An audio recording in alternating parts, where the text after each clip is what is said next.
Welcome in to Greenville Grit, Greenville residents in touch on 103.7 WTIB. This is the local show that keeps you connected and in touch with the issues that affect what's happening in your community. Greenville Grit is sponsored by Ribeyes, Kid Construction, and Greenville Toyota. Now, here are your hosts for Greenville Grit, Terry Williams and Michael Overton.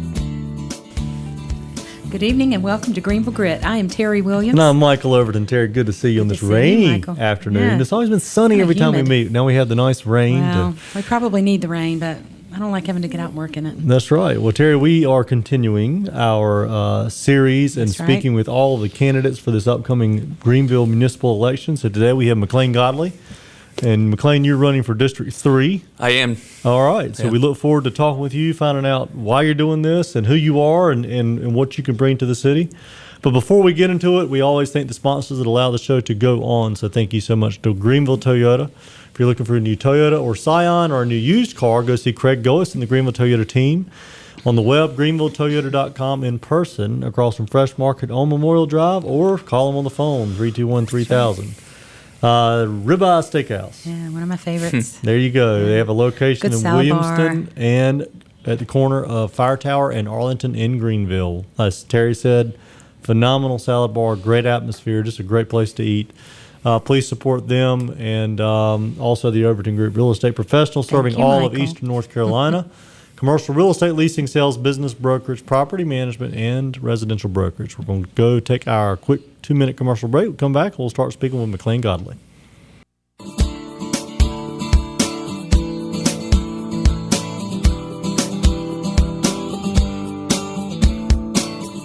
Welcome back to the Greenville Grit. I am Michael Overton along with my co-host Terry Williams. Terry, again, we're continuing our series of speaking with all the candidates in this very exciting municipal election we have coming up. We have spoken so far with Eric Anderson, PJ Connolly, Candy Smith, and Terry Boardman. That's right. And so today we have McLean Godley. McLean, you are running for City Council of Greenville, District 3. So what we do is ask everyone, once we get started, who is McLean Godley? You know, where are you from? Give us some background on who you are, and then we'll get into some other stuff. Absolutely. Well, it's great to be on the show, Terry and Michael. And for everybody, my name is McLean Godley. I'm running for District 3 City Council. And, really what I want to do if I'm elected to office is I want to bring a fresh perspective to Greenville. I think for the past 2 years, we've really been caught up in what I like to call petty politics. And we've seen what a creation of cliques. It seems as if just about every time there's a vote in front of City Council, it seems as if there's a 4-2 split. And if I'm elected to office, I'm going to make the decisions that are best for Greenville. I'm not going to be caught up in these voting blocks. I just want to make the decisions that are best for Greenville so that we can continue to propel us into the 21st century. So that's what I'm here to do. I'd also like to place a big emphasis on bringing jobs to Greenville, too, because, we are approaching 100,000 folks, but why can't we be 200,000? And we have a great talent base here in Greenville with East Carolina University and Pitt Community College. So just would really love to City Council to start championing free market and pro-business policies. So that's what I'd like to do if I was a city councilman. Well, let's go back a little bit. Give us some background of you. Where are you from? And I believe you did go to East Carolina University. I did. I went to ECU. I went to East Carolina University in 2010 and studied political science and business administration there. It was a great experience. Really fell in love with the city of Greenville during that time. I'm originally from Greensboro, North Carolina. Was born in Raleigh, but grew up the majority of my time in Greensboro. So, Greensboro used to be my home, but I've got a new Greenville is now my home. So from one green to another. That's great. Yeah. That's great. So tell us a little bit about where you stand on, lots of issues are coming up. We've discussed, of course, jobs in the economic development. Still lack of no one being in that position for the city yet. It's not going to happen anytime soon. I think it's far off, and that bothers a lot of us because we don't feel like they're at a stalemate. There's nothing going on there. So tell us how you see it to bring more jobs to Greenville. What kind of economic development are you looking for? You're a lot different age than, say, I am. So maybe from your perspective, don't say anything. From your perspective, you may be looking for different things to come, here. And I know you have a lot of contact with with the students at ECU, and maybe you could tell us what are they looking for so that we can make them stay here, Absolutely. like you have stayed. Well, Terry, I think that you made a really good point earlier. We haven't had an economic development director in quite some time. I think Carl Reese did do a great job with the city of Greenville, but it has been vacant. So I think, priority one needs to be to fill that vacant position. Right. So I couldn't agree more with you there. Another thing that also would help bring jobs to Greenville would be simply not to increase taxes and fees 12 times within 2 years. I know I think it was a month or two ago, City Council was really discussing heavily about extending City Council terms. And I want to say, well, what would happen if we would have extended those terms from 2 years to 4 years? Because we've already seen what would happen in just 2 years with 12 increases and 12 increases in taxes and fees within 2 years. So imagine 4 more. But when it comes to jobs to Greenville, I think we really do need to invest heavily in our infrastructure. We haven't seen serious investment in over a decade now. Today, in fact, is ECU move-in day, and there are a lot of new. Yeah, I made the mistake of going down 14th Yeah, Street the today. traffic, the traffic is back. Absolutely, Greenville Boulevard is lots of cars on the road these days. But with new eyes coming to our town today, from new students to the students' parents, things of that nature, the first things that they look at are our roads. Right. And our roads are riddled with potholes. And that's the first thing they know. And I think the seriousness of our municipal leadership is best reflected in their care towards our vital infrastructure. And since we haven't had serious investment in over a decade, I think we really need to start considering, starting to invest in our roads and our transportation needs. Right. Well, what kind of, I guess we go back to jobs a little bit. Being a recent student graduate, what does Greenville need to do? I mean, obviously, besides the infrastructure, those issues, but we've heard other people say it. I believe PJ said it too when he was on. We've got a great base of students that graduate every year and leave the city, which has been a frustration. Terry and I have talked about quite a bit over the last several months.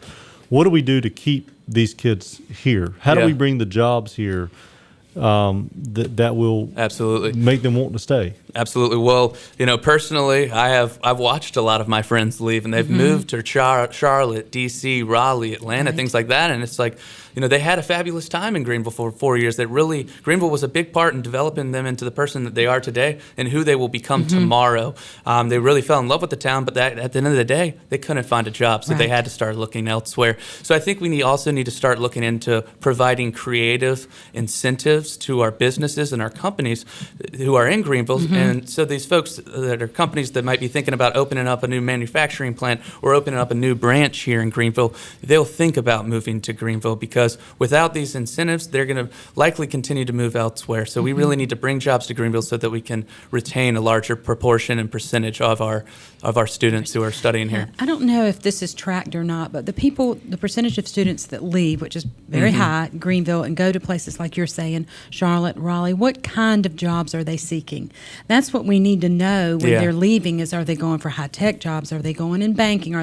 What are they doing, and what can we do on our side in the economic driving part of it to bring businesses that attract those people in those fields?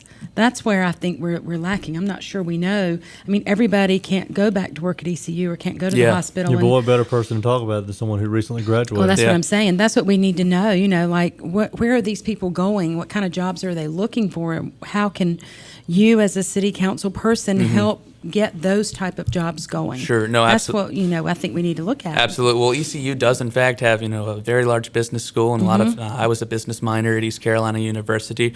We have a lot of folks that study in the science field, and many others at East Carolina University. We have a lot of broad majors. So really, we just need to get back to creating creative incentives for our businesses to relocate to Greenville. That's what it comes down to, and investing in our infrastructure so that we, people won't look down upon our roads and our transportation systems, so that they'll actually consider moving here. Now, McLean, you're going to be in District 3, which for people who are not aware, District 3 really runs through the University Neighborhood District right across from the university, as well as down the northern side of 10th Street, I believe past River Hills. Is that right, Terry? That's right. Out towards that new Walmart. And so tell us what can you bring? Obviously, when you're up there, you're not just representing your district, you're representing the city. Yeah. But specifically, what can you bring towards your district? How can your leadership be different than what has happened in the past? Well, absolutely. I think when it comes down to it, we haven't had somebody who has, supported pro-business policies. We've created an economic development zone in this district, and yet there's been limited results from that. So I really think we need to go back and address some of those concerns. And a lot of folks that are in our current city council may not have even supported that economic development zone. So we need to support our existing businesses in those communities and make them aware, those business leaders that are in our communities and our citizens aware of those benefits, because a lot of them just simply don't know about what's already been passed. So I definitely think we need to, help encourage and educate our citizens. And also one thing that I'd like to really address if I was a city councilman for Greenville would be placing an emphasis on security and crime and safety. Because at the end of the day, we have a lot of neighborhoods within District 3 that have a lot of dark real estate, whether it's in the communities that border East Carolina University or even in River Hills or some of the neighborhoods that border 10th Street behind Hastings Fords, things of that nature. We have a lot of dark real estate. And when you have dark real estate, it encourages criminals to hide in the shadows. Right. And if I was a city councilman, I want to transform the shadows of fear into a community of trust. And I think that starts with implementing a stronger police presence. It also lighting up our neighborhoods, and also specifically along the lines of East Carolina University and that specific neighborhood, I think that we need to consider implementing a blue light security call box system. A lot of folks are studying late at night at Joyner Library. I was one of them. I studied with friends, working hard because we're trying to make the best of our futures. And I think when it comes down to it, they might be studying until 2 o'clock in the morning. And then they might walk home into the neighborhoods that border ECU. And once they cross 5th Street, it's very limited lighting, and there's also very limited, there's not a good sense of security. And I think a blue light security call box system that's already on East Carolina University campus, if it was extended into those neighborhoods that surround it, would really bring a sense of security and a good, warm feeling to people who might be forced to actually walk home late at night from Joyner Library and things like that. So placing an emphasis on making our citizens aware of the opportunities that are already available, and then also, improving the security and the safety of our neighborhoods is very important to me. Because we have had crime lately, people being robbed still down on Student Street in different areas. I live close to there. Yeah. I would also like to see, and I would hope this is something that would interest you, and I think it would, being that you're just out of ECUs, how can we stay in contact more with what East Carolina students are expecting out of our city and how we can engage with students more? I just feel like that sometimes there's the forgotten population. Well, I think some council members, not saying that they're the ones there now, but in the past, I think a lot of council members have looked down on the students. Yeah. And they're vital to our economy. Absolutely Vital. And I think if we could engage them more, also it might they're a third of our population. That's right, want to stay here because they feel like that they could become a even more important part of our community. So I would certainly hope that maybe some type of programs could be implemented, whether it's through the SGA. I don't know exactly what. I know that they do have some sort of report. I think the SGA president comes, is it once a quarter, once a year? I think it's annually, actually. Once a year, and gives an update on things that are going on there. But I think that should be done more often and a lot more contact. No, absolutely. I think a good way to incorporate a fresh perspective from some of these younger folks would to get them involved in our local political system. Currently, I'm serving as the Historic Preservation Commission chairman, and during my time at ECU, I was a commissioner as well, and it really made me get more engaged into what's all going on in Greenville. And I think the more folks that we encourage to get involved with our local government process, the more likely they are to continue to be active, to spread the word about the good things that are going on in Greenville and the opportunities that are already here. And then therefore they might, encourage them to stay. So I think encouraging our folks that are younger to get involved in the local political process would be great for our community. Now, I think, McLean, you were, and maybe you can confirm this, were you involved in helping to try to get the Frisbee golf Yes, park? sir. Can you give us an update on that and why were you pushing that and how, I guess, can you continue to develop a lifestyle within the District 3 area? Absolutely. Well, I actually used to live directly. Well, I currently now do live right off the Greenway, and I used to live in another house right off the Greenway as well. And I use the Greenway all the time. I love to go for runs. I love to bike. I love just being outside. And one day I was jogging last summer, and I was jogging past on the Greenway where the off-leash dog park is, and it just dawned on me, why isn't there more stuff to do in this area? And there's about a vacant area that's just filled with trees and grassy area of about 10 acres close by to that. And I thought to myself, well, what would be better than just to incorporate a bit of a disc golf course right here? And ever since, I started shortly after that run, I started in the SGA on ECU's campus. That's the Student Government Association on campus. And I was the director of community outreach. And what I wanted to do with that position it was a new position at the time, and my role was quite broad. And what I wanted to do was to make a big impact in our neighboring community in Greenville on behalf of the SGA. And I thought, what better would it be to get involved with the parks process? And we got involved with that. It's generated and gathered a lot of traction. And one day there is going to be a Tar River Park, and that's what the exciting thing is. Regardless of whether there's a disc golf course or whether there's a kayak launch pad, or if there's even a extended off-leash dog park, so that more dogs can be have fun in there and with their owners and everything along those lines. Regardless, I think that's what the most important thing is that more fun things are going to be incorporated in District 3 and in the entire city of Greenville along the Tar River, because we haven't tapped into our vital resources over in a while, and we need to be encouraging more development for fun outdoor activities along the Greenway and along the Tar River. No, the rumor was your opponent was not for the disc golf course. I mean, where does that stand? Does it have a chance of going through? To be honest with you, sir, what the most important thing to me is that the voters and the citizens of Greenville have something fun along the Tar River besides just the Greenway. The Greenway is fantastic, love it, use it all the time, but we need more things to do besides our river.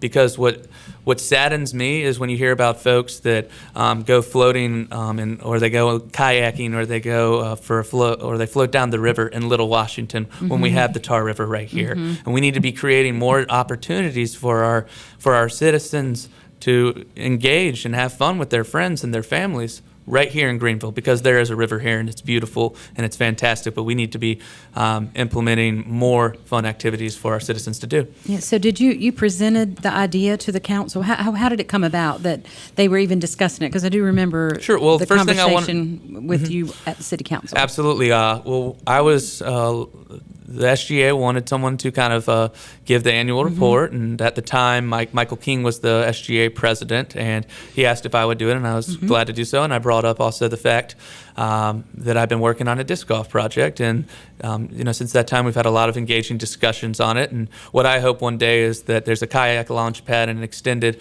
off-leash dog area, as well as a version of a disc golf course. Maybe it's not a full disc golf course, but maybe there's a couple disc golf course holes so that people can practice, and so they can also practice in the university neighborhood and then go play 18 holes out at the other courses in town. I know one of the things, Terry, that we hear a lot of, there was and we're not going to get into the 4 unrelated rules stuff, but a lot of the discussion around that was the fact that neighborhood, your neighborhood that you're representing, was 85% rental versus the rest of the town 62 or 65%. It's mostly students, and you have a population of residents who love that area. Obviously, we always want to encourage home ownership, but how do we get that balance where the students and the residents can live in harmony amongst one another? And get the support of get them all on the same page. Am I saying it right? Help me out, Terry. Yeah, I guess I know what you mean, but and I think this disc golf is not just for students. No, it's for everybody. People who live anywhere really in the city can it's go. especially convenient to the neighborhood. But it's especially convenient. Well, that's certainly one way, by having other outdoor activities, and people can meet and meet each other and know who their neighbors are. And I think that's important, getting that neighborhood to stick together. I know not so long ago there was a great write-up. I think it was from Warren Street in the paper, about people who used to live there and they still come back together, like a reunion, and some people still live there.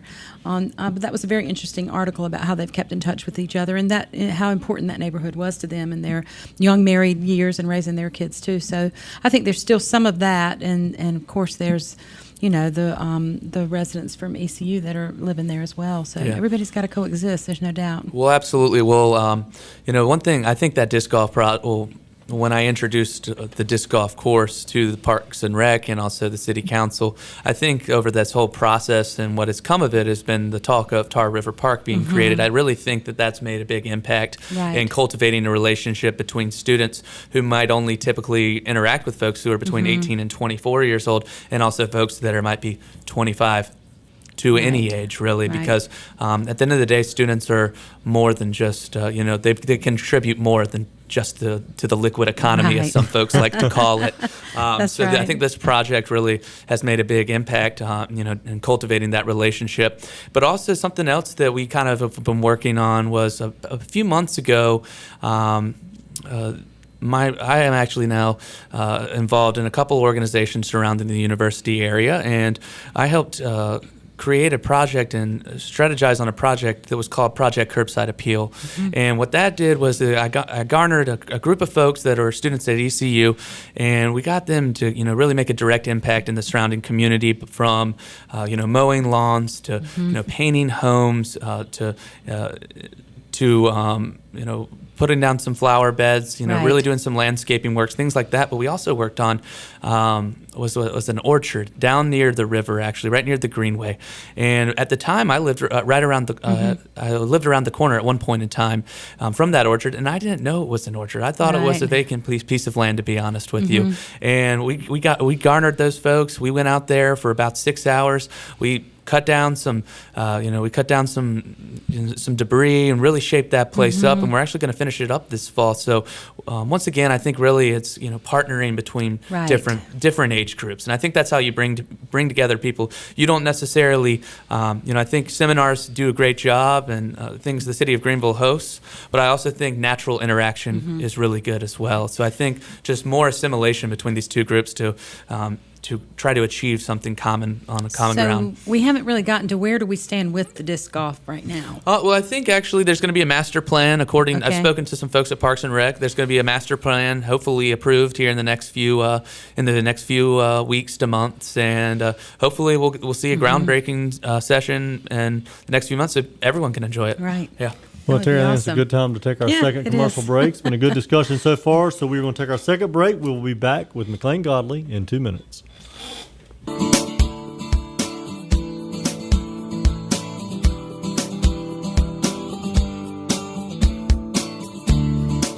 Welcome back to Greenville Grit this afternoon with Michael and myself and our great guest, McLean Godley, who will be running as a candidate for District 3 for the City Council municipal elections in November. And welcome. You've done a great job today explaining to us where you stand on issues and what's important to you.